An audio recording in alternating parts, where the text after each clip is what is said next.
So I'm here to speak with Virginia Graham, and thank you so much, Virginia, for taking the time to speak to me. I certainly do appreciate it. Well, thank you for coming. I've known about you for years because of my particular interest in the case, the Manson case, or I try to refer to it as the Tate LaBianca case as often as I can. Yes, of because course. But you were an integral part of that case being solved. And I'll talk a little bit more about that, but we're here to talk about, well, you've got your book out that I just finished, and it's called Manson, Sinatra, and Me, Hollywood Party Girl's Memoir, and and how she helped Vincent Bugliosi with the Helter Skelter case. Now, how would you define party girl? I know that has always disturbed me, because you can take a lot of different meanings from that. To me, I was just involved in what, quote, was the so-called Hollywood crowd, which still goes on today. And I always had, quote, what you call good connections. I lived in the best areas and visited the best places and had beautiful houses and knew a lot of the so-called starlets, which at this point of time I won't mention who they are because some of them have become very famous. And I would throw parties and invite a lot of gentlemen that I knew. But again, what I would have to say to you, what is a party girl?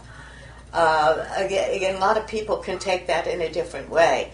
But that's my explanation of it. Like I say, I can assure you today it is still going on. Various gals I know have done similar things that I had done. So, is everything in the book fair game to talk about? I mean, I could be frank. Yeah. Because some people might consider it, to forgive the term, prostitution. I generally they think that I was a madam. Okay. Now, if you want to get down to the nitty gritty, I guess that would fit the case. As far as I personally, Virginia Graham, is concerned, was never a prostitute. I mean, I did sleep with many men, but it was of my own choice, and it wasn't, well, here, hon, come on over, here's $100. No way. Right, okay. No way. You weren't a streetwalker. No, hardly. Common. And you're a knockout, I'll say that. Well, thank you. At my age, I do try and keep myself up and looking good, you know. But anyway, back to that. And that has upset. That does upset me, that word, because I've never felt that, you know. But again, it depends on what you think of a prostitute. To me, a housewife. Many housewives. What are they? Aren't they a prostitute? And I'm going to explain to you how my attitude on that. And I know that people are going to have a fit with me saying that. But I'm speaking about a lot of ladies I know that are married, and the husband would like to, let's say, sleep with her tonight. And before you know it, she decides she needs a new refrigerator, or she needs a new stove. Right. And so consequently, he gets lucky. Well, what is that? Is not that a form of prostitution? Yeah. But see, people don't look at it that way. At all. That's an acceptable thing. It's under the sanctity of whatever. That's proper, but it's the and same that's thing. and that's all right. And I think that's a joke. Yeah. Now that's just my own opinion. Fair enough. Like I said, a lot of the gals that I know, and that today, a few in particular, are very famous. And it was never a thing. And this is the only thing I would really like to make clear. It was never a setup where a gentleman would say, listen, I'm coming over, do you have a good-looking blonde or something, and have a few $100s? Never. Money was not discussed, because it was just set up like a big party. I lived up Benedict Canyon. I had a big, beautiful house. I made sure, I'll be very frank with you, I was always a gopher, meaning I always went for the best. And that I did. I made it a point. I went to the best places, and frankly, I was very pretty.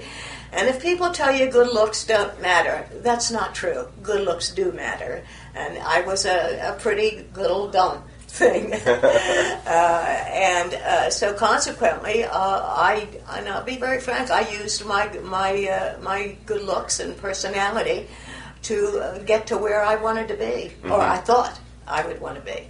And you knew that you were good looking, and you were able to use it very well. Yes. And you got your way, and you got what you wanted. Yes. And, yes, I did. And I think that that's admirable. Sometimes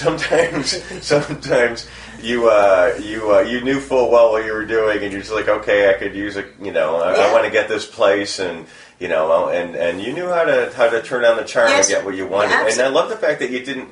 Yeah. Some people might say that was holding out was mean. Yeah. On the other hand, the guys held out, and you did have some terrible situations with men. Oh yeah, yes I did. But most of the guys, it sounds like that were compensating you, for the most part, were terrific guys. Yes, it's the people you were intimate with. I was just going to say that. Yes, I can tell you. I can't tell you actually how many. I was interested in going to school. I wanted to be an interior decorator designer, and I can remember he was the president of the Bel Air Country Club. He's passed on now. He was a really nice, lovely gentleman, and he just wanted company. Mm-hmm. And he lived close to me. I lived on Wilshire Boulevard in Beverly Hills, Wilshire and Beverly Glen, and we would go out just to dinner and really have a nice evening. And I had mentioned about going to school.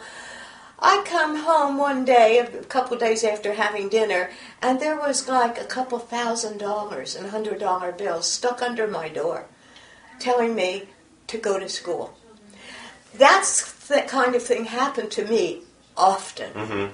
And he and I, well, he's passed on now. His name is George Kent. Never had any relationship other than a really dear friendship. And the same that I had going with Georgie Jesson, he's passed on now. I don't know if you recall who. Oh, sure I do. Yeah. And Georgie used to pick me up, and we'd go down to Jack's at the beach and have dinner and so forth. And I became friends with these people. Mm-hmm. And a lot of them were married, but they really, they wouldn't think of leaving their wife, but they just wanted some other company. And then some of them wanted to sleep with you too, don't misunderstand me. Mm-hmm. But I would have to tell you that I would say 90% of the individuals that I got involved with, we were very friendly. Mm-hmm. And that's why over the years I never said anything to anybody, nor did I try and make any money on the fact of who they were or what they were. Mm-hmm. So when you came to Los Angeles from Philadelphia, from Philly, how did you get started in that sort of business? I guess we'll call it a business because in a sense that is what it was, I guess. I went to work as a cocktail waitress. I lied about my age.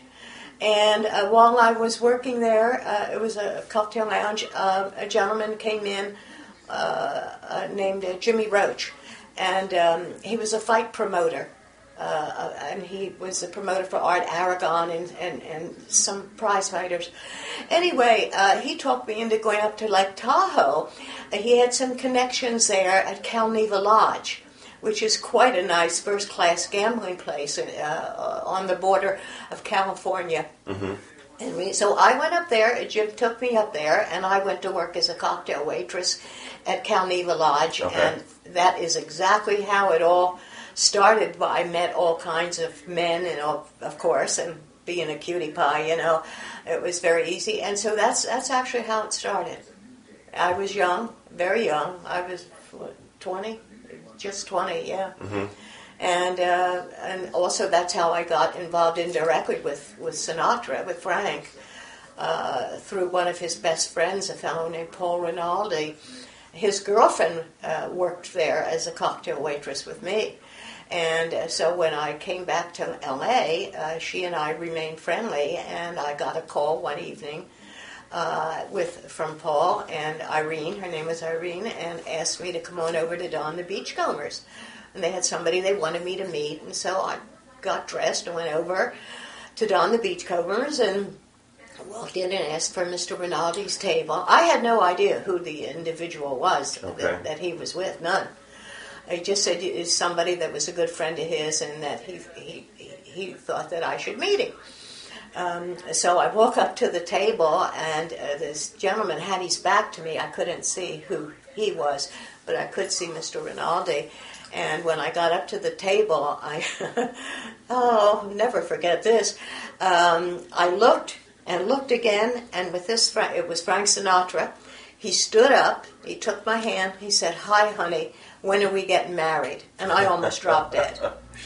I'm quite verbal. I certainly have no problems talking, but I must tell you, for an hour or two, this was one silent lady. Mm-hmm. But he was so friendly and so down to earth. And it was just amazing. It was almost like we knew each other for years, and perhaps it's because we kind of came from the same environment. Mm-hmm. And so Frank helped me quite a bit after that, getting jobs and so forth. He had the connection, so that's an answer to how I was only 20. So were you with your first husband at that point? No, I was divorced from him. Okay, because then, was it your second husband that sort of yes. saw this as the opportunity? Yes. Okay. Yes. And then you started what they call the Hollywood Screw Society. What was it called? I can't believe that. Yes. The Hollywood Screw System, which absolutely blows my mind. I must tell you that somebody came up with that thought, a publisher. And I really objected to it. Oh wait, this is like more recent years. It isn't what you called it at the time. No, this was years ago. Okay, so years ago. Yeah. So you didn't call it that back. No, I didn't call it anything. Okay, fair enough. Except I was a good Beverly Hills connection. Yeah, it was your work. Yeah, so, and interesting enough, I always was at the right place at the right time, or I would go to the Polo Lounge and all that. I always loved the Beverly Hills Hotel. I didn't live far from it. And it's really very easy. And like I said, if you're pretty and with a decent personality, to get involved in, if you go to the right places and dress well and speak well, and that is one thing I thank my dad for, is he was always a bugaboo about proper English. Mm-hmm. He always felt that you could tell a lot about a person by the way they spoke. Sure. And, of course, by the way they dressed. And I always dressed very well. Not anything super sexy or any of that. I think that's poor taste. Mm-hmm. I was curious because you mentioned On the Beachcomber. Yeah. And this is my neighborhood. This is where I live at Melrose and Western. Okay, so, I know where you are, yeah. And you used to work, you said in Santa Monica and Western at a pizza joint, I think is what you said. Yeah, it was, I forget the name of it, it's been so long ago. Yeah, I did, and then I also lived in the Outpost Estates. Oh, really? Oh, okay. yeah, I lived next to Jack LaLanne. I used to watch him run his dogs. What was he like? I never knew him. Okay. No, he was just a neighbor, and I would go out on the balcony, and I could see him. He had a TV program and so on. But my point being is I always lived in the best areas. Sure. And if anybody wants to take a lesson, I suggest that you try and live in good areas and actually deal with good people. Well, yeah, that's a lesson I should have learned. Well, I'm working on that. That's all right. Yeah, didn't we all learn it? Wow, but On the Beachcomber gone, the Villa Capri gone. No. And did you know Patsy D'Amour, the owner of the Villa Capri? Yes. Did you know Patsy? Because his daughter, I'm friends with, Philomena. Oh, I never knew the daughter. Mm-hmm. I just used to go in there, that was my stomping grounds. Scandia, that just the got Plymouth torn down. House. Scandia got destroyed about 6 months ago. They took it down, yeah. Oh, wow. It's been closed for years. Then Ciro's. Yeah. And the Macombo. You're now talking my stomping grounds. And then in Beverly Hills, like I said, I always loved the Polo Lounge. Mm-hmm. And then I lived at 10332 Wilshire, which is Wilshire and Beverly Glen. And Sinatra, Frank, lived only 4 doors up from me, and I didn't even know it at that time. I hadn't, which is really, again, the whole thing with him, frankly, was quite interesting and a bit bizarre, yeah. And then in the long run, I ended up saving his life just Anyway, well, tell me that story. I'd like to hear well, it's that. just the fact that Susan Atkins relates to me how she's going to murder these people. Sure. And Frank, and in the most grotesque, awful way. And here she's talking to somebody that knew him intimately, and I went to New York with him, and anyway, it wasn't just a one-night stand, so to speak. Yeah. I saw him on and off for years, in between husbands, and him in between wives. I met him when he and Ava Gardner were separated. Boy, and that, as I understand it, that was the magic.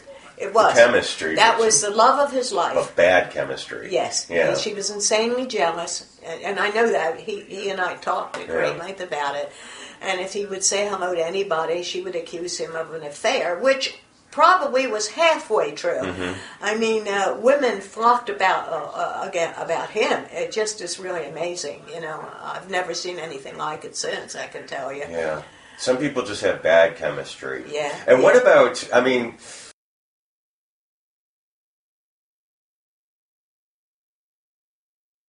but I read the book by Mr. Sinatra's valet, George. Jacobson. That was a dishy book. I didn't even know it was out. I'd love to have read it. Now I can't read anything. And I wish it was out on audio. But it is so dishy. It's not. It's a lot of it's not flattering because George was. When he was working for Frank. Yeah, he picked me up a couple times to go see That's Frank. right, you mentioned Yeah. In fact, he took me to the airport. To the train station when Frank and I went back to New York. Frank wanted him to follow Mia or something to that effect. Okay, yeah. And then there was a picture of him dancing with Mia in one of the tabloids. Oh. And when George got home, the gates were locked. And Frank didn't speak to him ever again. That's interesting. But he was talking about Joe Kennedy and what a scumbag he was. Yeah. And Frank was, it was before the days of political correctness. I know. I was supposed to meet Kennedy. Yeah. And it just, I've Peter never read Lawford anything. had a home down in Santa Monica on the beach. Lawford was a pimp, wasn't he? Oh, yeah, but Lawford had strong, very heavy sexual problems. Lawford was really gay. You think? Oh, I know. Yeah, he was bi. Okay. He was bi. Now, he had a scuzzy wife at the end who wrote a book about him. Was she a black girl? No. Oh, okay, because he was involved with this black guy. What was her name? Jeannie Bell. I'm really pretty good at remembering names, but I know that he had a relationship for a long time with her. But no, I didn't know that she wrote a book about He was, her name was Patricia Seton Lawford. And this was Peter at the bitter end when he died. Yeah. And he was used up. I mean, with booze and drugs, cocaine. Yeah. And she said he'd walk around the house with this machine called an AccuJack on his penis. And this thing was just whirring all the time. And, she was really an undignified book. Oh, no, that should not have been. And then she said, he was buried at Westwood Cemetery, or he cremated and put in a slot there. And then she wrote her book, and the National Enquirer paid for the expenses to have him exhumed and sped over the ocean and she did it to promote her book. So I think that's a bit tacky. And then she said that Jackie Kennedy called her after Peter died. It's like, that's just nonsense.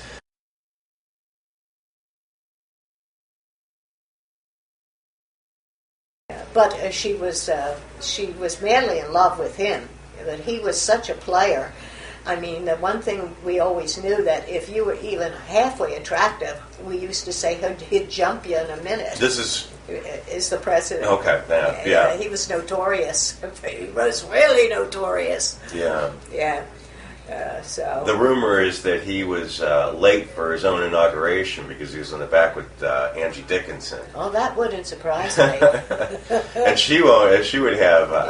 She was a great-looking gal. Had great legs. Yeah. Well, she was known for what a nice figure she had. Particularly, she had pretty legs and classy. Very classy. She never ever said anything about anything. No, she did not take advantage of her relationships with some pretty famous people. Yeah. No. Classy. Yeah, she was. Well, it's like I say, you can do a lot of things, but you can do it with a little style. Sure. Yeah. Yeah, that makes sense. Like, I was trying to be very careful. I really, really was, regarding my relationship with Frank. I know I had to put some I call it spicy stuff in there. You said he was hung. Can I ask you these things? It's true. He was notorious for that. Really, though? Like how big, can I ask? Well, let me just say this. He probably was there was only one other man in my life that was ever that big. Really? Yeah, I mean, just humongous. That's all I could say. Okay. Really, just, which truthfully, men have a funny belief that they seem to think that that's important. To me, that's the least important. And what about his attitude when he showed it to you for the first time? I mean, did he go, "Hey, would he get rid of this?" No, he didn't. He didn't. And the funny thing is, I didn't hop in bed with him. Yeah. On the I don't know. Maybe I was playing a game. I don't know. I probably was. But I wanted to just be a little bit different, so to speak, than all of the gals. But anyway, he liked me because I was little Virginia Brown from Southwest Philadelphia that had been married to an Italian and divorced and had 2 children. Mm-hmm. And in fact, he sent me over to what's it called, FOA Schwartz in New York to buy a lot of toys for my children. Mm-hmm. At Christmas, because he and I went back east on the El Capitan around Christmas time. In fact, his birthday's December 12th. I'm December 10th. Oh. Yeah, both Sagittarians. And so, okay, I want to ask you about some people, because there are people that have reputations, and you mention them in your book very briefly. Yeah, but I'm curious about. I just don't want to hurt anybody. You know what I mean? But we'll see. Let's see who it is. We're not out to any kind of hatchet jobs. No. I'm just curious if you're. Yeah. Now you mentioned Reagan briefly, Ronald Reagan. Yeah, sure. And I'm curious because of the work you did, there was always rumors about Nancy. Okay. And when she went by Nancy Davis. Have you ever heard anything about that? Here's what I heard. That she fell for Frank, Sinatra, and he got very upset about it, which is understandable, but I never heard anything, let's say, bad about her, except it was quite well known in my circle that she had the hots for Frank, and that certainly didn't surprise me. Yeah. But no, I really don't know about anything regarding her other than that. There was a big rumor while Reagan was in the White House that she and Sinatra had it going on. But in the Lawford book, he said, this is according to the scuzzy wife, who wrote that. He said that during the inauguration or something, he was watching the television and he started laughing. And she asked him what was so funny. He says, that's Nancy Davis. She used to give the best head in Hollywood. So they say that... I never heard that. Again, that doesn't... After a while, nothing surprised me. Mm-hmm. And now a lot of this stuff is coming out. Particularly when I say poor Frank, I mean, no matter what or who, he always seemed to get involved. But that kind of surprises me a little bit when I had heard it, because one thing I knew about Frank, to my knowledge again, he never would mess with, let's say, a friend's wife or woman. Mm-hmm. He was very very funny. Like I say, he had some not funny ways. I think in a way Classy. proper ways. Yeah. Yeah. So I had heard that about. So like I say, I don't know if it's true. I mean, I kind of believe it now, But other than that, I really don't know anything about her.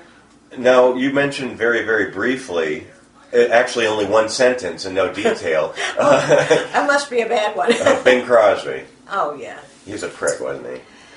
I hope you don't mind me speaking frankly like that. No, please do, because I do too. Okay, good. You'll find out that I'm not a vulgar lady. In fact, I hate that in women. I met Bing, and I really didn't have a relationship with him, as I met him in Las Vegas, and I was with a girlfriend of mine, and I had met him in the lobby, and I had dinner with him, and we never got anything going, if you know what I mean, other than that at all. Okay. I knew I can't think of his son's name. He had problems with the sons, because the one son in particular lived up near me, and he went over a cliff and almost killed himself. Dennis? Well, two of his sons did. Well, see, I've been away a long time. Yeah. No, he was by all accounts. I had heard he was nasty. A monster.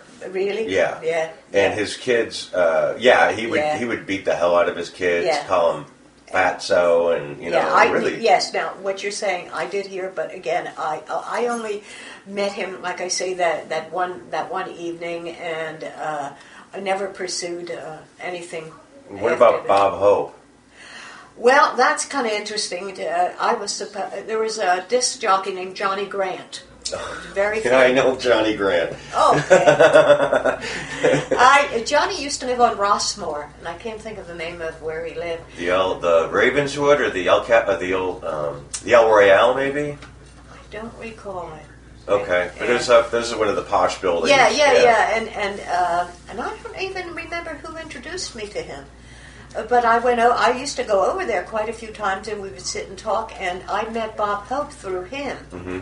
And I never slept with Bob Hope. Mm-hmm. He was supposed to, I was in Palm Springs, and we were supposed to get together, and at the last minute, he couldn't make it. He canceled our date, Mm-hmm. But he had, again, I only heard, but I heard it from there's good sources and sources, you know what I mean? Sure. He had a girlfriend that he had kept for years, mm-hmm. On the side. That much I know about. I don't remember her name or anything, but he did have this one gal. But other than that, I wasn't really impressed with him at all. Yeah. Yeah, and I liked Johnny Grant. Did you really? Yeah, well, he was kind of crazy. He was a bit of a lech show, wasn't he? I never had any lechy stuff with him. No. He introduced me to a lot of people, but no. Well, that's good to hear. I mean, my own experiences with him were less than pleasant. Yeah. But I had more of a business thing with him. Yeah. No, this was just. I would just go over there, and he introduced me to a lot of actually very prominent people, mm-hmm. and so forth. But he and I never had anything going. Okay. Yeah. Now, you mentioned Georgie Jessel. Oh, yeah. And nothing but nice things to say about George. He was a very nice man. Fernando Lamas? Oh. That's cute. That's funny, that one. I was very young, when I was young and going to movies before I went to Hollywood and all that, and Fernando Lamas kind of hit the screen there and became famous. I always had thought he was so gorgeous, mm-hmm. So here, I'm in California now, and I'm 19 or 20, and I'm working for this doctor named Omar Fareed as his receptionist. And Fernando and another doctor named Lou Morrell, who was married to Rhonda Fleming at the time. Mm-hmm. And Fernando Lamas was their patient. And Dr. Morrell, taught me how to give shots. And Fernando Lamas used to come in all the time for vitamin B shots. And so I had to give him a shot in the butt. Mm-hmm. And here, as a kid, I mean, here I kind of idolize this gorgeous-looking thing, and here he comes in, and I'm giving him a shot in the butt. But I never had anything to do with him. Okay. Yeah, no, that was my relationship, was a shot in the tail. Fair enough. Yeah. Now, I got to ask you this, even though you're probably not going to tell me, but you mentioned in your book about the aging comedian with the little pecker. Can you tell me who that is? Yeah, Jimmy Durante. Really? Yeah. I didn't know he was that type of guy.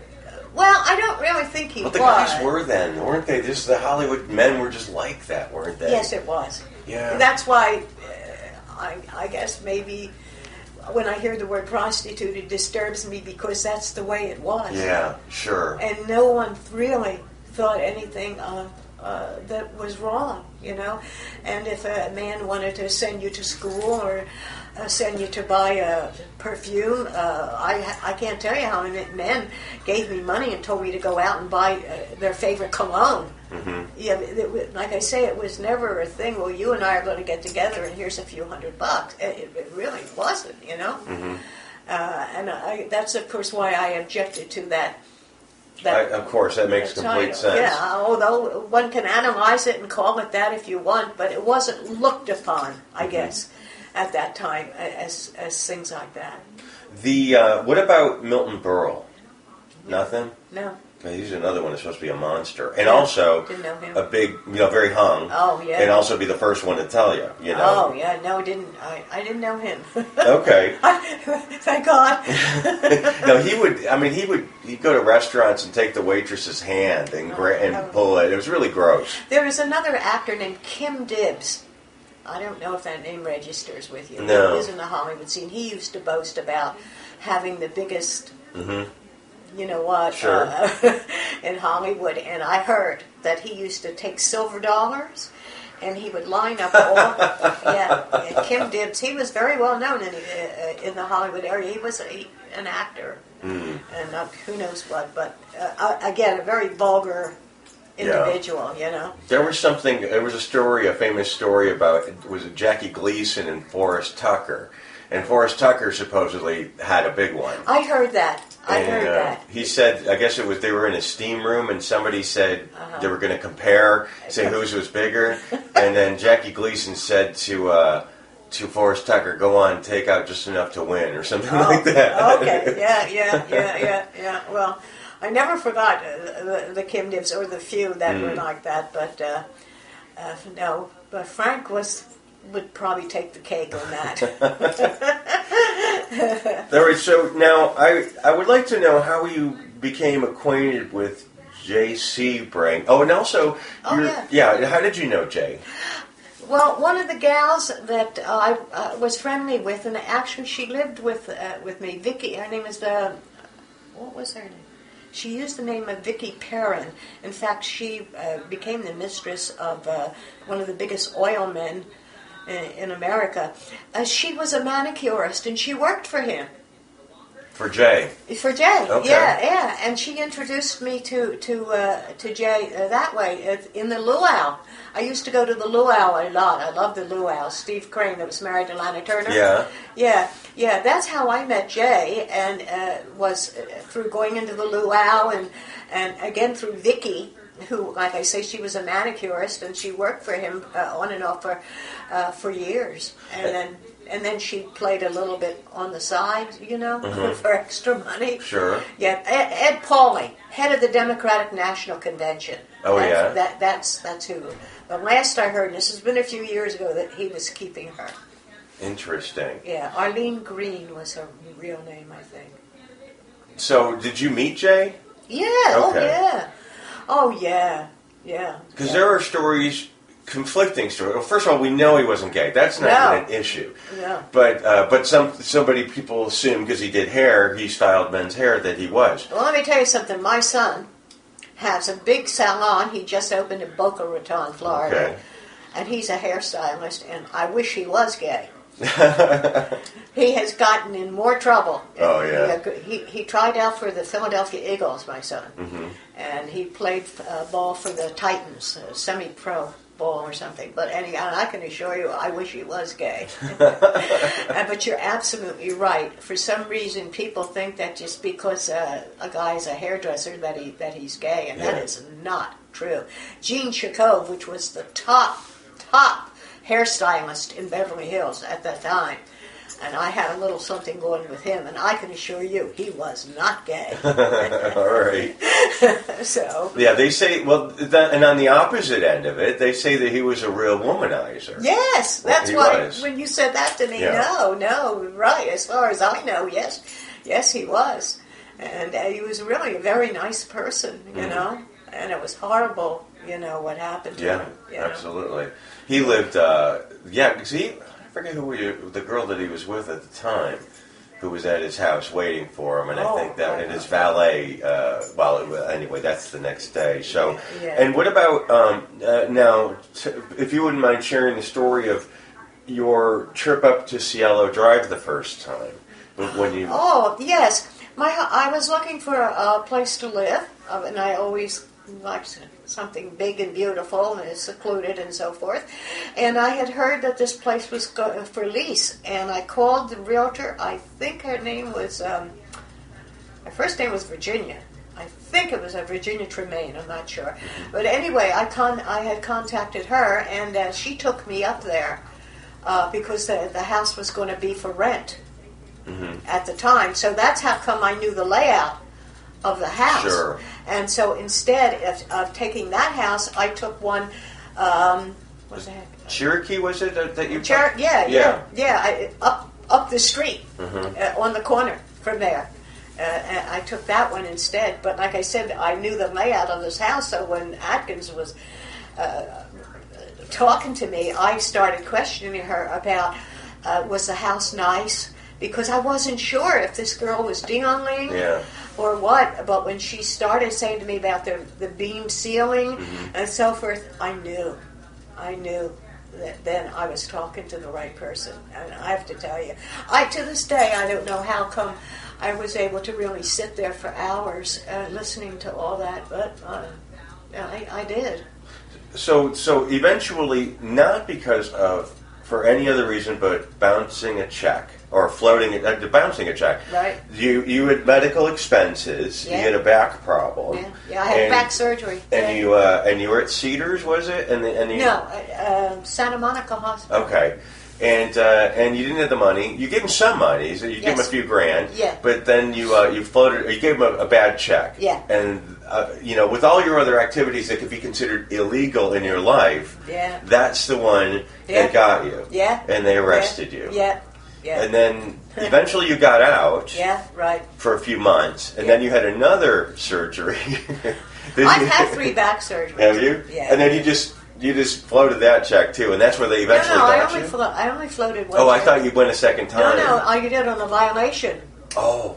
No, okay. no, I only had that one, and it was a violation of parole. I went out of town and didn't tell my parole officer, and my stepfather turned me in. Yeah. Oh, that was...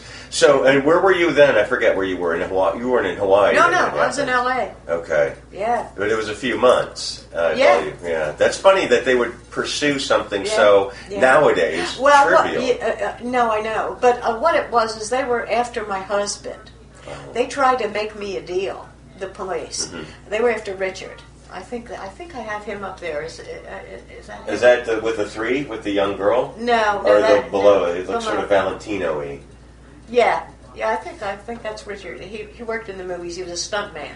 Yeah. And he was the one that really was involved in my life, Yeah. I'm not sure who that is. Well, he's like in a bullfighter costume. That's from a movie he did with Earl Flynn. Yes. Oh, okay. Yeah, that's him. Yeah, that's Richard. I thought that I put that one up there. Yeah. Handsome. Oh, he was. Yeah, he was a handsome bugger. Yeah, is that with Princess Grace Kelly? No. Oh, I have a picture of him with Princess Grace. He has his arm around her. Wow. Yeah.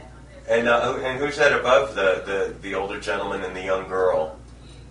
It looks like he has a necklace of leaves, some type of necklace around him.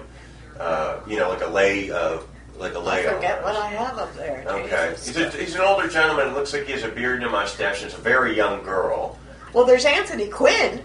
Yeah? Yeah, that's gotta be yeah. him. Okay, he looks a lot slimmer than I Yeah, well, he was doing I was working for a major art gallery in Hawaii, and we did his show. And so he came in there at the time, and we talked. Yeah, that's Anthony Quinn. Do you mind if I take pictures of it? No, go ahead. Okay, because these are great pictures. Yeah. So we're getting into you had been arrested for floating the check and breaking parole. Yes, yeah, and when I broke the parole was when I was put in civil brand and I met Susan Atkins. So it was when I was a parole beef. It wasn't a crime. Yeah, you know what I think that the reason, and I'm jumping ahead a little bit, but I think the reason people assume is because of the title of your first book. I know it. And that was... I fought that title, but I had a contract that they could... See, I get mad about it. I would be too. Oh, I was furious. Yeah. Because up until this time, up until I got to know I was a hooker, I'm sure. It's always Susan Atkins blabbed to a hooker. That's what they say. I know it. I know it. This is your time to set the record straight. I know. Too. I agree with you. That's kind of why I tried to do this the best I could, but I did have to make it spicy. But still, and all. Oh, I was furious. Bernard Geis was the publisher. I have my copy. Oh, do you have a copy? Yeah, I do. Oh, for Pete's sakes! Oh God! All right. And I would give it to you, but I want it really bad. I'll find another one and give it to you, though, if you don't mind. Not if you'd at like all. A copy, yeah, I'll find one for you. Okay, all right. But I'll get I hear it's selling for $60 a copy. I paid $30. Oh, well, you got a good deal. Yeah, I did. Yeah, I did. Yeah. But I promise you, I'll find you one. Okay. If you want. Well, why not? But I think that title, The Joy of Hooking, and you know why they put that title? At that time, The Joy of Cooking came out, and they had the bright idea. It's clever. Yeah, it was clever, but I said no, and I had no say on it, and I was real upset. Now, as far as the content of the book, yeah. Well, let's not get beyond that. Yeah, I want to go into so you were at Sybil Brand, and you were introduced, or this girl was you became acquainted with Susan. How did you meet her in the first place? In dormitory 8000, and I was assigned in that dormitory, and she was in the dormitory with me. So when you say it's 4 a dormitory, beds down. Oh, okay. So it was like a row of beds. Yeah, there were 40 in there. Like a military thing. Yeah, almost. right. Yeah, okay. It wasn't a jail cell. In fact, when they did the thing on TV about the Helter Skelter, and they have them talking to somebody.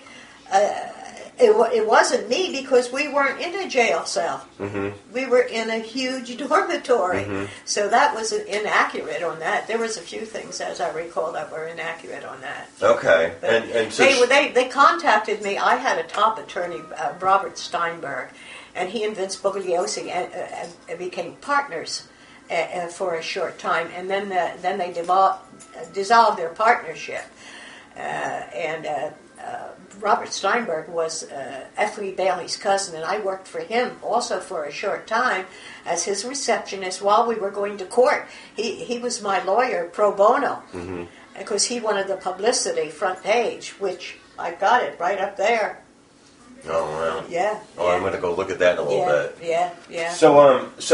But she came in, she was 4 beds down, you say. Yeah. And what prompted that? What was your first impression before you knew anything about her? What was your first impression? Her name was Sadie Glutz. Yeah. Yeah, right. I mean, was she dirty? No, she was friendly and singing and dancing and was do cartwheels up and down. And I remember looking and saying, how could somebody be happy in here, you know? Mm-hmm. And the reason she and I, quote, got associated with one another is that I had applied to work while I was there on my parole violation until they decided what they were going to do with me, you know. And so I was deemed to be, quote, what's called a runner, which is when somebody comes to comes to visit people, they get what's called a ducat, and then I would take it to the dormitory that they were in. And so she worked the same one. The two of us sat side by side. So it's different. That is different than being a kite. A what? A kite, Well, did you say a kite is when the girls like slip notes to each other, like they'll put them in their bra or something? I just read that in your, the fly the kites, the notes to each other. I don't recall that. Okay, all right, okay, never mind. Because you said that these they could get in a lot of trouble if they were busted for floating notes from inmates to inmates or something. But I don't know. I don't even remember. Okay. I'll be done. But anyway, there's a few things that I don't remember. Okay. So you met her that way, yes. And she was a curiosity, and you just said, what makes this girl tick? And just talk, sitting there nothing else hour, to do, nothing else to do, talking, and she would come up and plop herself on my cot and just chit chat, and this is how I started learning about quote the family and so forth and so on. Did she ever talk about having a child or anything like that? She did mention that, but not too much. Mm-hmm. Yeah, I do understand that she had a child. In fact, I know that he has a whole bunch of children. Mm-hmm. All over. They'll never know. I mean, those girls. They were paid. They weren't paid. They had sex with 5-6 guys a day. They don't even know. I know. Yeah. And they're trying to get out now, and they have some big Christian group in California that's trying to get them out. And I want to tell you something. If I have anything to do with it until I die, I will talk to the parole board and tell them do not let them out. Sure. No way. Yeah. With what they did, I don't buy this born again Christian stuff. Everybody that goes to jail becomes a Christian. They got nothing else to do. No. Well, they know that's the quickest way out the door. The girls. Well, the one thing Leslie Van Houten. The thing about her is that she didn't kill anybody. She didn't know that when she stabbed Rosemary LaBianca. Yeah. She didn't know she didn't kill anybody. But there are people that have done a lot worse that have spent a lot less time in prison. Yeah, well, Leslie Van Houten, though, she killed none of the Tate group. No, she wasn't there that night. No, but she certainly did some the following night. Yes, but she only stabbed this dead woman, but she didn't know she was dead. Yeah. But Susan Atkins and Tex Watson were the two that were, like, ferocious. Yeah, awful. And but to see this little girl, and then when she told you and you questioned her about the house, and you knew for real, and then you got in touch with please explain to me Ronnie Howard, please, because I know, God bless Ronnie, because she ended up marrying Richard. I thought Richard Lopez. I thought so when you mentioned it in your book. I thought that makes sense. Your ex-husband. Yeah. That's so interesting. I know. And then I heard that she was murdered.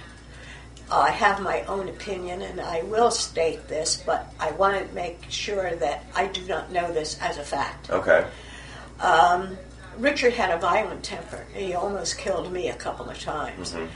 And I knew Ronnie real well. I knew Ronnie's first husband. And Ronnie was a very attractive gal. Now, unfortunately, the pictures that I had seen of her, God, she looked terrible. Yes. She was a tall, beautiful blonde. Long blonde. Yes, she was. She looked really trashy in the pictures. I know it. And she had a very strict upbringing. Her father was involved. I don't know if he was chief of police or whatever. And they disowned her because she married a black guy, a musician. Mm-hmm. Eddie was his name. Eddie, yeah. Because she introduced me to him. And I met Ronnie at a party, at one of my famous parties that I would go to. And we became friendly. Like that, and she took me and introduced me to her husband at that time. Of course, she was still with him at the time, and I was still with Richard, and then she and Ed, they obviously broke up, and then I broke up with Richard, but I had introduced her to Richard. Sure. And so then when I decided to leave Richard, I left him actually for another a person, for a doctor named Marshall. Herschel? Oh, no. Was it Herschel? Marshall Clavin. Okay, I'm sorry. Yeah. And I had decided I had wanted to separate from him at that time. And so And the interesting thing is, Ronnie came to me, and she asked me if I was really finished with Richard, and I said, yeah, I decided it's over. And she was asking me that because she didn't want to get involved with him if he and I were still involved. If Ronnie, again, so people have some strange beliefs. Because I was her friend, she thought that would not be proper. It's ethics, yeah. Code of ethics. Yeah. And so I told her, no, it's over with. And so they got together, and I guess she stayed with him for 15 years. She's buried. Her name is Veronica Lopez on her gravestone. That's right. Yeah. So did she happen to be at Sybil Brand at the time? And you just, yes. Because she messed with you a couple of times too. Yes. She ripped you off big time. Yes, unfortunately, that's happened to me. But then you said that's just what happens, and you get over it when you're in prison. Yeah, I guess so. Yeah, I was shocked when I saw Ronnie there, and she came walking up the aisle. I hadn't seen her for 5 years. And I was married again, and so anyway, we started talking again. And so, in fact, I'm the one that told her about the murders of Benedict Canyon. She did not know it. After I left, I had decided not to say anything. Well, I couldn't sleep. I could not sleep with myself. I just knew I had to go forward. And I did not know that Ronnie, at that same time that that's why I'm saying this whole thing with me and Sinatra and all this Manson thing is really crazy, bizarre. I was up in CIW, and I had this dream that Atkins and Jay Sebring were walking toward me, and they had white on, and they had blood on them, and they kept saying to me, "You know what you have to do. You know what you have to do." With that, the door popped, so that I was in to open the door. And I sat straight up in bed, and I knew then that no matter what, that I had to go forward. Mm-hmm. And so I went and I sat outside in the yard and waited there for, her name was Mary Ann Don.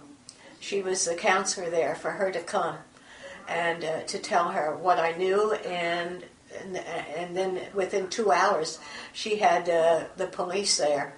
Sergeant Nielsen, I think was his name. And I told him the story now. Interestingly enough, which I did not know, Ronnie had also, I don't know if it was the same day or what, but was trying to go forward to tell them her story too, the two of us. And neither one of us knew the other one was going forward, because I had told her, no, I'm going to mind my own business. Yeah, but then the way I understood it was that she saw dollar signs. Yes, she did. Yeah. And believe me, Ronnie was always after, but I'm sure that he might have pushed her on it, but yet I'm not sure about that, because he really was Mr. Secretive himself. I was married to him for years and didn't know what he was up to. You just never asked him. It was never discussed. In fact, when the police came to me, they tried to get me to set him up. Your ex-husband? Yeah, Richard. And they told me that if I would set him up, that they wouldn't press charges on me on the check. But you were already in Sybil Brand at that point, so they were going to let you go. They were going to have the charges dropped and everything. Yeah. They wanted me to snitch him off, Sure. know? And I decided not to do it. I couldn't, you know what, you might not believe this, but I really didn't know a lot of the stuff he was doing. This man, he lived almost a separate life. I couldn't tell my mother where I lived. My mother never had my phone number. And we always had 2 or 3 houses. I had an apartment, 10540 Wilshire Boulevard. That was a really nice apartment. And I would entertain there. And then I had the house at Benedict Canyon. And then I had a house in Malibu on the beach. Wow. Yeah. You're living the life. Yeah, I'm doing now. Well, when you think back, unrelated to this particular, just as a little side note, do you say like 60 to 65, 6 were like the golden, like the greatest years ever? I'm going to say the late 50s into the 60s. Okay. Yeah, most definitely. Yeah, and then things changed. You know? Because, yeah, I mean, with Sinatra and Lawford, that's the Rat Pack. That's right. You know, and that's over there by, you know, the Villa Capri. That's right. That was, yeah. That was... that was 1954. Wow. 54, 55, and 56. That was the golden age after the first golden age. You know something? That was a very glamorous time. Mm-hmm. It really was. And I'm not one of those that lives in the past. What's done is done. But I must tell you, just from what I see and hear now, honey, they can't even touch it. Everything was done different. There was drugs, but not like now. Yeah. You know, and just things were just. I find it seems to me to be very trashy now. Things were done in style. They really were. It was a very glamorous time. Yeah, I think part of it might have to do with we have just too much access to too much. I think so. I agree with you. Yeah. I do agree. There's no mystery. There's no mystique. No. I know. I really wouldn't want to be a really young girl nowadays. You know, I probably won't be around, you know, in a few years from now. But I have a gorgeous granddaughter you would die for, and I envy if she has children, because I think the young folks today, I think they've got a rough way to go. Yeah, I agree. I really do, you know. And I think about, you know, this particular case, too, about the Manson thing. We got news twice a day, 6 and 11, in a daily newspaper. Yeah. And that's part of the reasons I think that, you know, the people's imaginations were left to wander so much more. Yeah. And also... Still, the other night, Manson's on again. He's on CNN. Yeah. I mean, there's not a week that goes by that there's not something somewhere in the country about him. Yeah. 46 years later, we're still talking about that's that what lunatic. I mean. That's what I just said to a friend of mine. I can't believe it. All these years later, and he was a nothing-looking little squirt of a 5'2". Yeah, I know. Then his face wasn't bad looking from what I remember, you know. But what can you say, you know? Yeah, they just. I mean, before they knew what happened to them, it was too late. It was. But then again, so a lot of those girls left. A lot of people left that family. Yes, so they those did. girls chose to stay. Yes, they did. And to this day, I cannot understand. Because I tried LSD, years and years and years ago, and I tried all that stuff. I'd like to see somebody try and talk me into murdering somebody. Yeah. I cannot understand. But they were 24/7 doing this stuff, and that was when it was still, you know, pure and legal. Yeah. But they, you know. But even at that, I just can't. Yeah, I agree. I've often thought about that, you know, because the girls weren't coming from trash. You know what I mean? They basically, like Van Houten, came from a very decent family. They all did, and yet I don't know. People try and blame it on drugs, but I have a mixed emotion. I believe that some people just have an evil spirit in them.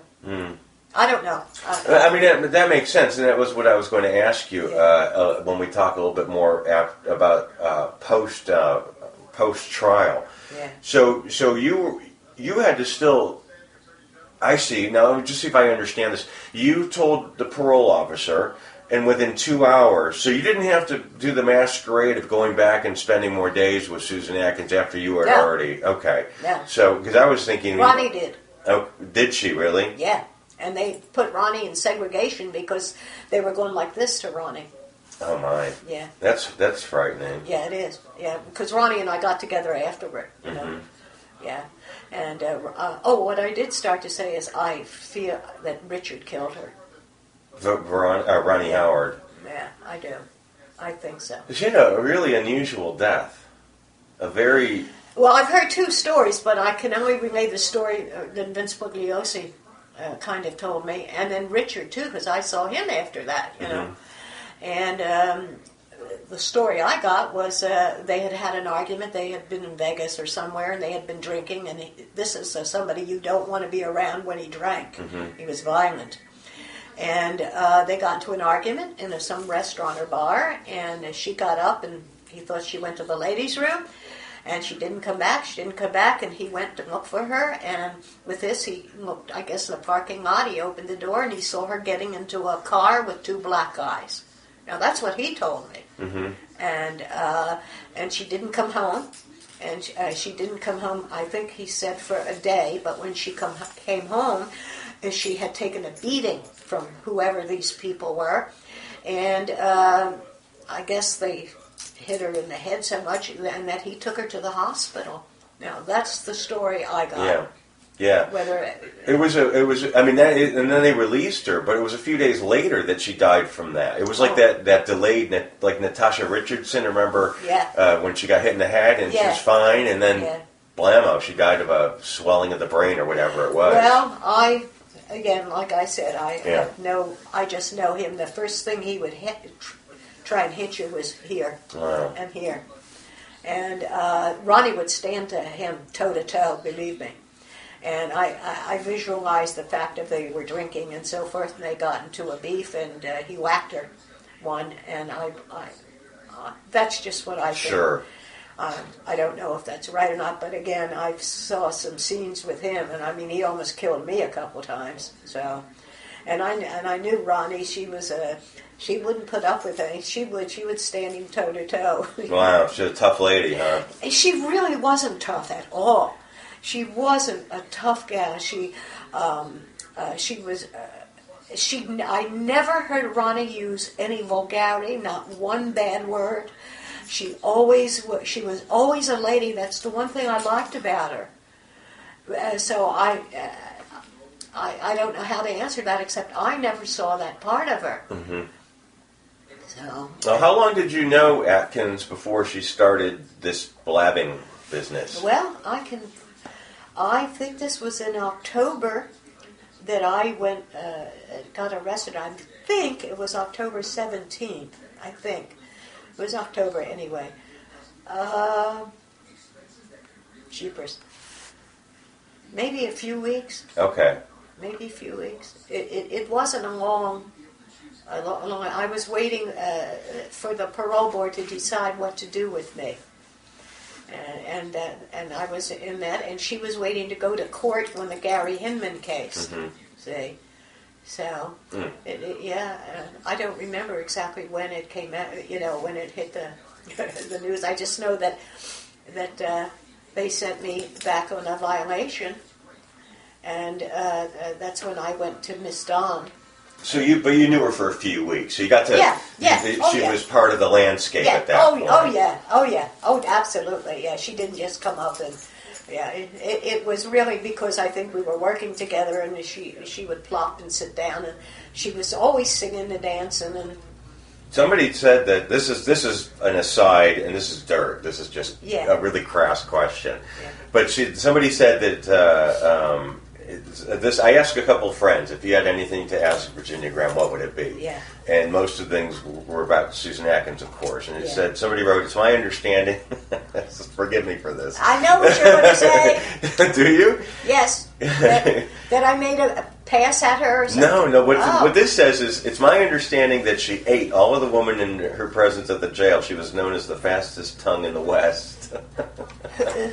Somebody just sent me that question to ask you. Absolutely not. Okay. All I know, I never, at the time I was there with her, I never saw her get involved in any relationship whatsoever. Mm-hmm. So you're saying, is there a rumor going that you made a pass at her? Yes. Really? I was really pissed. I'm not. I mean, listen, if I was that way, I wouldn't be ashamed of it. That's not my style. Yeah. But I happen to love men, unfortunately. You fell for the beauties too. The men. It's the truth. Good-looking men. I always had a thing of good-looking men, and they didn't have to have money if they were nice and they were good-looking. And that was my big problem. Yeah. So. You were living the fantasy. Yeah. I did what I wanted to do. I wanted to become rich and famous, and I became semi-well-fixed financially and infamous. And the last you can keep. Yeah, I bet. Yeah. Did you have a hard time convincing your parole agent that, parole officer rather, that when you came in over with the Susan Atkins story? No, and it wasn't the parole agent. She was a counselor in CIW. What does that mean? When the girls came through, she would talk with them and stuff like that. No, it wasn't. She wasn't. She was a counselor there in CIW. So, didn't have any problem convincing her at all? No, not at all. Not at all. And what it was, see, I was trying to get through to Dr. Dreiser, Vera Dreiser, the psychiatrist there, that I had become friendly with, and she knew me well. And I was trying to get through to her, to talk to her, and she was away. I couldn't talk to her. So I decided to go to the counselor. I see. So I sat out in the yard, and I watched her coming through the gate, and with this, a bunch of other women were waiting for her too, and I beat them to it. And I said, Miss Dunn, I want to talk to you. And then real quick, I don't remember what words I said, but I think I know somebody that killed the Sharon Tate. And she said, go on back to the rec room and I'll call you. Within a half an hour, she had me in her office. Mm-hmm. And I told her everything that occurred and so forth. And she said, go on back to the rec room. And within 2 hours, the police were there, or this one Sergeant Nielsen was there. And I didn't even know he was taping me when we talked. Oh, really? No, they never told me, which was, I could have cared less, because what I said was true. And then the very next day, it hit that the case was broken, and I was scared to death. I backed up against the wall. When it hit TV, I said, I'm dead. Because what they did when they came on TV, they said the case was broken from an informant. I said, I've had it, But instead they identified Ronnie. Ronnie, yeah. And truthfully, I was glad. Well, it's sort of funny not funny, but that because Ronnie Howard is one that's mostly credited for breaking this case. Yeah, I don't know. Yeah, Susan Atkins talked to Virginia Graham, but Virginia Graham was not a rat. Yeah. So Virginia Graham talked to Ronnie Howard, and Ronnie Howard palled up to Susan. Yeah. That's what's commonly known. Yeah, well, I'm glad that I'm not a rat, but unfortunately I was. Yeah. But the interesting thing is, I was sitting in jail because I wouldn't rat on my husband. Yeah, yeah. And end up ratting, snitching, whatever you want to call it, on the notorious murderer. But I think that there's exceptions made in that way, isn't there? Well, in the code of ethics I would in prison? have thought so, but I want to tell you, when I was there, and after it came out that they moved me over to where Dr. Dreiser was, okay? And a girl approached me there. She said to me, how could you possibly be here? Oh, no, I got sounded by a couple of different gals about how could you do that. I sure did. Wow. Yeah, I know. And I can remember I said, how could you not? Yeah, right, exactly. We're not talking about robbing a liquor store. That's why, I'm right. I mean, I'm sorry. Yeah. Something like that, I don't care. You're damn right I'm going to open my mouth, So that's how it kind of went down. And like I said, and the best thing I did is I went to California. I mean, I went to Hawaii, and changed my name and opened the biggest health spa in Hawaii at the Hilton Hawaiian Hotel. I got part of the reward. I didn't even know there was a reward. Mm-hmm. Knowing me at that time, if I had known that, I might have gone forward earlier. I'm being honest about it. Yeah. But no. The reward was split between Ronnie and I and the little boy. The boy found the gun. Yeah, Stephen, not Weiss. Stephen Weiss, I think his name was. Yeah. But because I didn't know that. Yeah. I knew that Ronnie got some. Yeah. But I didn't realize that you did too. So it was half and half. That's nice. Yeah. Well, I'm glad you got rewarded for it. Well, whatever. Yeah, I took it, and like I say, I went to Hawaii, and I went to work for Pat Walker's figure reducing salon with a gal named Anita Gordon, mm-hmm. who was very famous singer, and ended up buying and opening up the health spa at the Hilton Hawaiian Hotel. So I named it the Sun Palace. The Sun Palace. It was a class operation. It was beautiful. Yeah. Wow. Yeah. I got screwed on that one. Well, that happened to you. That happened to you a couple of times. Yes, unfortunately it did. However, it all worked out in the end because, anyway, I was smart enough to negotiate the lease. Mm-hmm. So when they tried to pull the business out from under me, they couldn't do that because I was the one that had leased it from the Hilton, and I became very friendly with the president. Mm-hmm. and his secretary became my very best friend for years. So anyway, they couldn't. They were trying to sell it to some people from Japan. Well, they were blackmailing you too, weren't they? And it turns out that they didn't need to because you weren't wanted for parole violation anyway. Yeah. That's a crazy story. Oh, yeah. So, and really, every bit was true. Yeah. No, the wrong things I did, I admit it, and the one that I didn't do pisses me off, excuse me. Yeah. Well, when I took the stand and testified, her lawyer is the one that spoke up and said something to the effect, I had made a pass at her, and I remember saying, I don't think so, like that, or hardly, some real, and Bob Steinberg jumped up real quick, my lawyer friend, you know, and he, and that was it. That's where I heard that. Is are you kidding? No. Just stop it. Now, she mentioned to you before you spoke to the person at the prison that there was this death list. Yes. Yeah. That was a few days after she told me that about Sharon Tate, and then she came up. She had a movie magazine and sat on the edge of on the cot. And started talking to me about what they were going to do, and it blew me away. But I managed to, again, like I say, I don't know how come I sat there and listened and kept my mouth shut, because at first I didn't believe it, and then, like I said, as time went on, I really realized that I was talking to a major killer there. Do you care to recount what it was? Do you mind, exactly what it was she was going to do? No, I don't mind at all. Most people don't even know it. Yeah. Well, for instance, she somehow, I don't know how she knew this, but she knew where Frank lived in Palm Springs, and she was going to go up there to Palm Springs. They were going to kidnap him, and they were going to.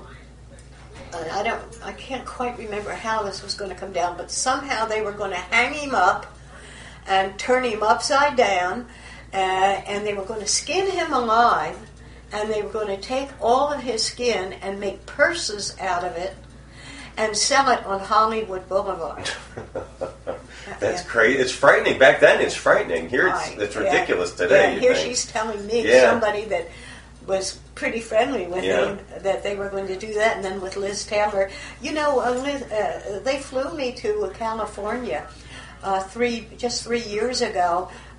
My friend, her name is Maureen Cotter, and she was a guard, a prison guard, and she tracked me down 3 or 4 years ago because she was writing a book, and she ended up with her own business in Beverly Hills and so forth, and she wanted to do a book with me.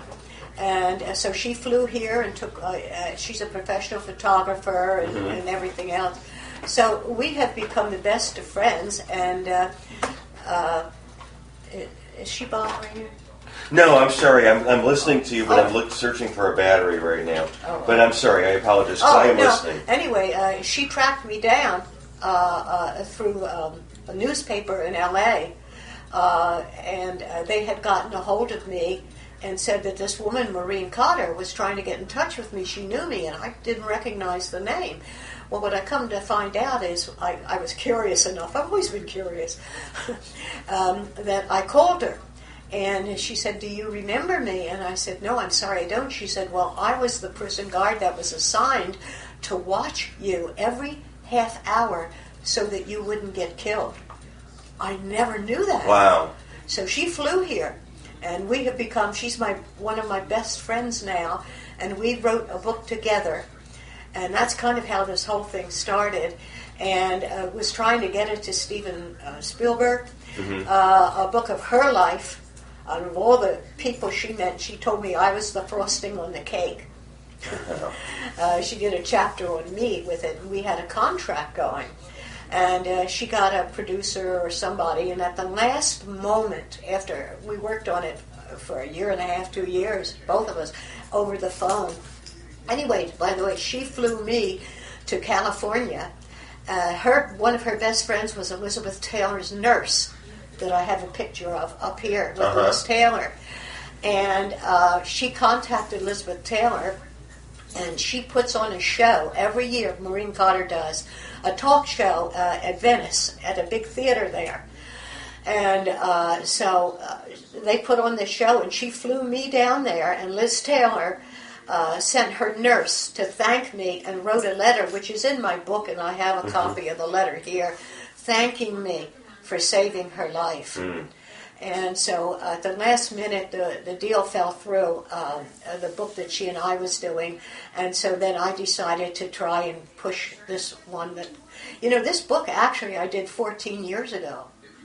Really? Yeah, and I had it in the closet, and I forgot. Oh, no kidding. No kidding. And yeah, I forgot. And so the deal that she and I was working on, and it fell through, I was in my closet, I decided to clean the closet out, and I found this, and it dawned on me that Hal Jacks, he was a reporter, and we became friends over the phone. I never saw the guy in person. He saw me at when I testified, and he tracked me down, and he wanted to do a book with me. So he and I did this book together, but I did most of it, and it's copyrighted with him and I, and he's died since, but he wrote for the National Enquirer and everything. A super nice man. Wow. And he thought I got a raw deal. And that's why he wanted to try and help straighten things out for me, which was really nice of him, So we did all this over the telephone. And then I came here, and Hal died. And I had just taken it and stuck it in the closet. So here I find this, and at that time I had this girl that was coming here. She's with the Department of the Blind, helping me because of my eyesight. And I told her about it, and she said, well, let me look at it. And so I showed it to her, and she read it. She said, Virginia, this is terrific. Why don't you do something with it? I said, I didn't want to even bother with it. She said, listen, I have a friend that's a professor that has a friend that just did a book with this publisher that's a super nice guy. Why don't you call him? I was getting ready to call Vincent Bugliosi at the time because I had been thinking about trying to do something. And so I said, oh, no, but anyway, I decided to call him. I called him, and it was Paul. I told him, this is Virginia Graham, and I'm the one that helped break the Manson case, and that was it. That's how it came to pass. Wow. Yeah. But I redid the latter part of the book to try and bring it up to date a little bit. Yeah. But that's how it came to pass. That's why I said the whole thing is just really crazy. I had the damn thing in the closet, sitting there in a box. Yeah. And here it was. It's very organic. Yes, that's a word I use, and it's true. So anyway, it's all history now.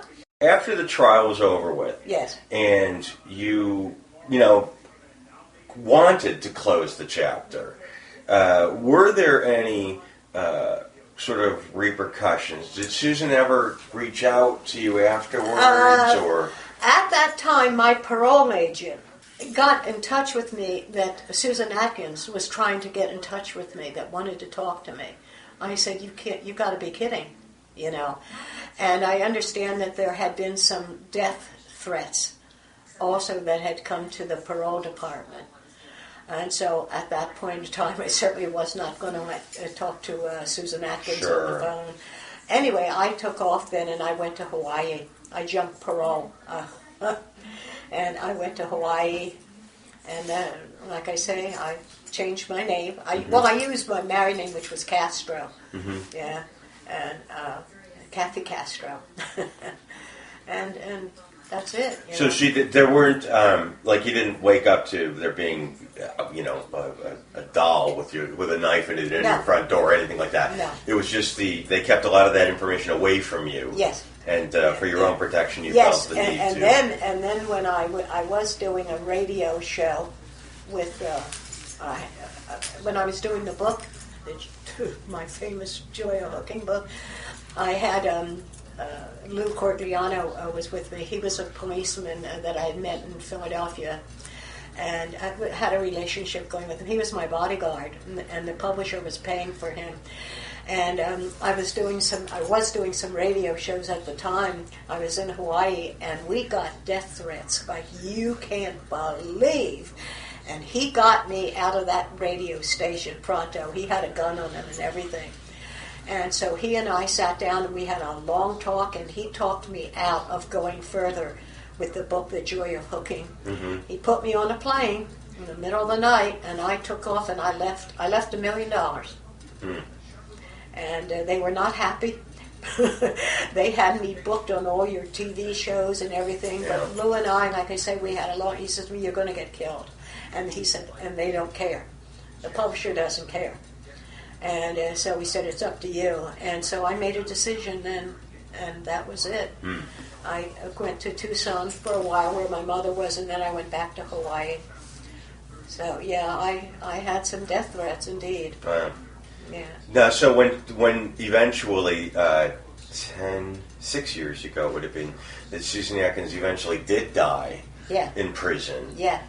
Who she asked to be released on compassionate grounds, which is the irony. That's a joke. Yeah, it really is. So was there a sense of, relief, I guess? No. No, I was glad she was gone. Mm-hmm. Because of what she had done, and my big fear was that she might get out, because I hear she married a lawyer. Yeah. And I heard that he has a book that he's been trying to publish, and for some reason he's having problems publishing it. I wonder why. Well, she already wrote two. Oh, I know that. Yeah, but he's written one, obviously. Huh. Yeah. Paul's the one that told me that. Interesting. Yeah. So. Yeah, of all of them, she's the one that even Tex Watson, he was bad. None of them were good. I heard he's married and has 3 children. 4 kids now. Yeah, could you imagine? Now Doris Tate, Sharon's mother, she did a lot. She was like a bulldog. She was I wanted to help her. Yeah. In fact, we wrote her a letter. I never heard from her, but there is a writer. His name is Tom O'Neill. Really nice guy. I like Tom. And I met him when they did this big show for me, and Liz Taylor, presented me with that letter and stuff. And I forgot what I was going to say. Oh, we were talking about Susan and her. You're going to think I'm nuts. I did too. Okay, well. Well, we were saying about Susan, Compassionate Ground being released, lawyer writing a book. Trying to sell a book. Yeah. And then O'Neill, writer. Oh, yeah. I had talked with him a few times too. I thought that I might need some help. He was he showed up at the show anyway. Yeah. And he's obviously is the editor of Us magazine or some famous magazine, and he not liked me, but he again thought that I got a bum deal, and no, I didn't get a bum deal. I did write the check, I readily admit that, but it's done and it's over with, and I really did not mean to, quote, break a law or be a criminal. But it doesn't matter, because you broke something else much bigger than that. I think that, but a lot of people don't, and so I figured that's kind of why I stay to myself a lot, because I don't want to have to go through the story of saying, well, I was there, and I was in there. See, what it was is when I checked into the hospital, I went in under a different name, because I didn't want my husband to find me. Mm-hmm. So that's where I actually broke the law. I see. You see what I mean? Yeah. And I never even I didn't even think of it. Anyway, but I would never have done not one day in jail if I had cooperated with the and busting your husband. Yeah. Well, I remember now what we were on the tangent about. We started talking about was Doris Tate. Oh, and, yes. Yeah. I had. I was glad to help her in any way possible, and my publisher, who was it? Not my publisher, my writer, the guy that helped me write the book. We wrote a letter telling her that if she needed any assistance, that I would be more than happy, and I would be to this day. You know, because got cat hair. Excuse me. Well, she started that Justice for Victims of Homicide group. Oh, I don't know. She won the rights for victims' families to go to the parole hearings and go head to head. So when Tex Watson said, "Please forgive me," she said, she looked him right in the eye and said, "When am I coming up for parole? When's my baby coming up for parole?" Yeah. And then he had kids, and she says, "Hang on a second." Yeah. So she got conjugal visits taken away from people. Good. Yeah. So she got things done. But I do think that the case consumed her, and she died. Well, she became obsessed. Yeah. Yeah. Well. And rightfully so. Who's me? I'm not judging. No. I'm with you. I think it destroyed her. I think so too. I like I said, I had volunteered to help her in any way. Oh, I know. I say Tom O'Neill. Yeah. Was a friend of hers. Okay, and he's the one I had talked to, and I told. In fact, I've got the letter around here somewhere that she might meet me, and she might come to the show that they were putting on for me. But then later on, she decided she couldn't make it or whatever. Okay. Yeah, that's the Tom O'Neill. All right. Yeah. Okay, and then I'm curious now. So you wrote the first book. Yeah. Now this new one came out this year. Was it this year? Yeah, just a few months back. Yeah. Now you were very frank in the book with all of your relationships, physical and. Well, there was no sense in me doing it and not telling the truth in it, and I just wanted to clear things up, and I'll be very frank with you. I need the money. Okay, fair enough. Yeah. Well, I'm not gonna. I mean, I would like to be able either to go back to Hawaii or get a nice little condo. I don't mean buy it. I'm too old for that. But just a nice little house and just live decently. I don't need the mansions anymore. That's over and done with. Just to be able to live comfortably. Sure. And so that's it. And that's why I said, like Vince, he said to me, well, Virginia, you should do something. And here I had the damn thing sitting in the closet. Yeah. It just really is. The whole thing is really very different. I'll bet. So you're now living. We're not going to say where you're living, but you're living. It's a senior housing. And nobody knows Virginia Graham here. They know Virginia. Well, a few of them do now. Does anyone here? Has anyone read your book or know what you're? Yes. Really? Yes, a couple of men. Yep. One of them came up and said, "I loved your book." My gosh, that's hilarious. He said, "I see that you mentioned Tractons in it." Because he said, "I used to go into Tractons all the time in California." I said, "Yeah." He said, "Your book was great." That's hilarious. I kind of, It's got to be weird knowing what people might know everything about you, and you don't know that when they're approaching you. Yeah. No, a few people here. And what about your sons?